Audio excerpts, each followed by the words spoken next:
Et alors, c'est pas trop dur de prendre des monuments de la chanson sans trop les dénaturer, Claudio Capéo? Mais c'est horrible, c'est complètement horrible. Mais j'ai été bien accompagné par des personnes formidables, David Esposito. Vous l'avez enregistré en Italie d'ailleurs? On est parti en Italie, on en était à van Florence. avec votre femme et vos enfants. On était tous ensemble, c'était merveilleux. Donc voilà, on a mis beaucoup de cœur, beaucoup. Vous connaissiez pas Florence? C'est vrai que vous connaissiez que deux régions d'Italie. Ouais, moi je connaissais la Sicile et le mauvais. C'est quoi ce truc?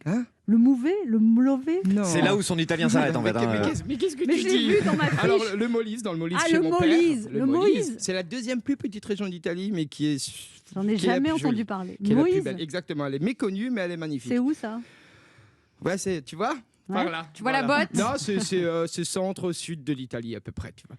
Et puis après, il y a la Sicile aussi chez ma maman. Il paraît que vous avez fait plusieurs expériences pour enregistrer ces chansons en studio. Vous les avez enregistrées vite, lentement. On a fait plusieurs versions, effectivement. C'était comme l'amour, t'essayes vite, lentement.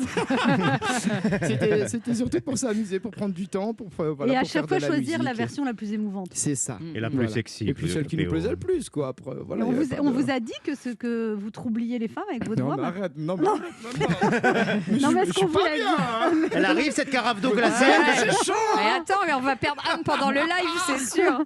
Vous dites chanter en italien, c'est plus difficile que de chanter en français. C'est pas la langue que je parle tous les jours. Il a vraiment fallu faire une lecture des textes, comprendre vraiment les mots. Ouais, c'était chaud. En même temps que vous dites que quand vous étiez petit à l'école, on se moquait de vous parce que vous parliez pas bien français. Ouais, tout à fait. Et puis j'étais à l'école italienne aussi. J'ai fait les deux. Et puis du coup, je parlais bien l'italien quand j'étais petit. Et ensuite, quand t'as 14 ans, l'italien, j'avais un peu honte. J'avais plus envie. J'ai mis de ça de côté. On s'est beaucoup moqué de vous à l'école aussi. On vous appelait Ravioli. J'étais un peu tordu. Oui, parce qu'il avait un petit bidou. J'avais mon petit bidou, j'étais un ravioli.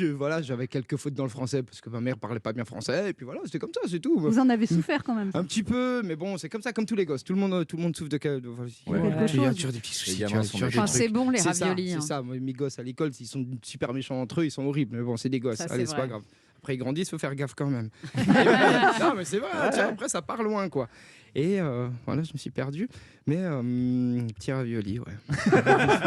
Elle est bizarre cette émission. Je suis encore un petit ravioli, toujours mon petit bidon. Non, vous êtes un grand spaghetti. Non.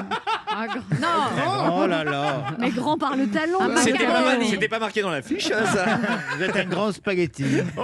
Le compliment de l'année.